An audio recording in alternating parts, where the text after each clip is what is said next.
বাংলাদেশের সদ্য পদত্যাগ করা প্রধানমন্ত্রী শেখ হাসিনাকে যুক্তরাজ্য আশ্রয় দেবে কিনা তা এখনও স্পষ্ট নয়।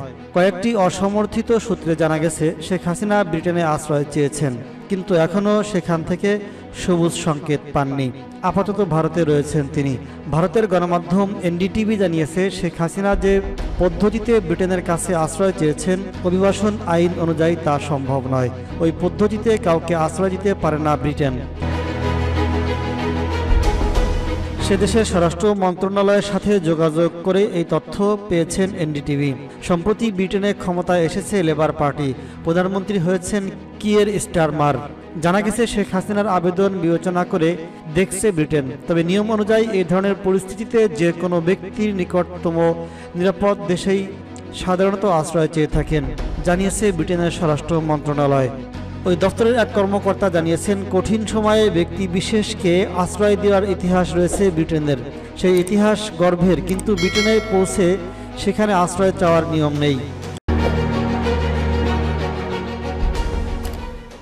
তিনি আরো বলেছেন, যাদের আন্তর্জাতিক নিরাপত্তা প্রয়োজন তারা দেশ ছাড়ার পর প্রথম যে নিকটবর্তী নিরাপদ দেশে পা রাখছেন সেখানেই আশ্রয় চাওয়া কথা।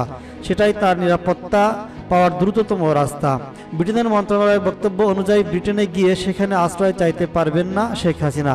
আগে থেকে তাকে আবেদন জানাতে হবে আশ্রয় দানকারী দেশের সরকারকে। এক্ষেত্রে হাসিনার সময় পাননি, তাই এখানে তার সবুজ সংকেত আসেনি। বাংলাদেশ ছেড়ে প্রথমে ভারতেই পৌঁছেছেন শেখ হাসিনা। আপাতত তাকে ভারত আশ্রয় দিয়েছে। নিরাপদ আশ্রয়ে যেতে কিছুদিন তাকে সময় দেওয়া হয়েছে বলে সর্বদলীয় বৈঠকে জানিয়েছে ভারতের পররাষ্ট্রমন্ত্রী এস জয়শঙ্কর।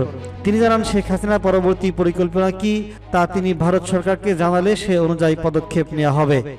উল্লেখ্য, বাংলাদেশের প্রধানমন্ত্রীর পদ থেকে পদত্যাগ করার পর সোমবার 5 আগস্ট দেশ ছাড়েন শেখ হাসিনা। তার সাথে দেশ ছাড়েন তার ছোট বোন রেহেনাও। তাদের বিমান নেমেছিল গাজিয়াবাদের হিন্ডন এয়ারবেজে। জানা গেছে সেখানেই রাত কাটিয়েছেন শেখ হাসিনা। তারপর গেছেন দিল্লিতে। হাসিনার বোনের ব্রিটিশ নাগরিকত্ব রয়েছে। রেহানার কন্যা ব্রিটেনের সংসদের সদস্য বটে। তার পক্ষে ব্রিটেনে পৌঁছানোর অসুবিধাও হওয়ার কথা নয়। তবে সবুজ সংকেত আসেনি হাসিনার কাছে। তাকে দিল্লিতে রেখে রেহানা ব্রিটেনে চলে যেতে পারেন বলেও দাবি করছে কয়েকটি অসমর্থিত সূত্র। এদিকে শেখ হাসিনাকে আশ্রয় দেওয়া হবে কিনা তা নিয়ে এখনও সরকারিভাবে কিছু জানায়নি ব্রিটেন। তবে বাংলাদেশের পরিস্থিতি নিয়ে মঙ্গলবার উদ্বেগ প্রকাশ করেছে স্টারমার্ক। এক বিবৃতিতে ব্রিটেন জানিয়েছে, তারা গত কয়েকদিন বাংলাদেশে ঘটে যাওয়া রাজনৈতিক উত্থানের ঘটনার নিরপেক্ষ তদন্ত চায়।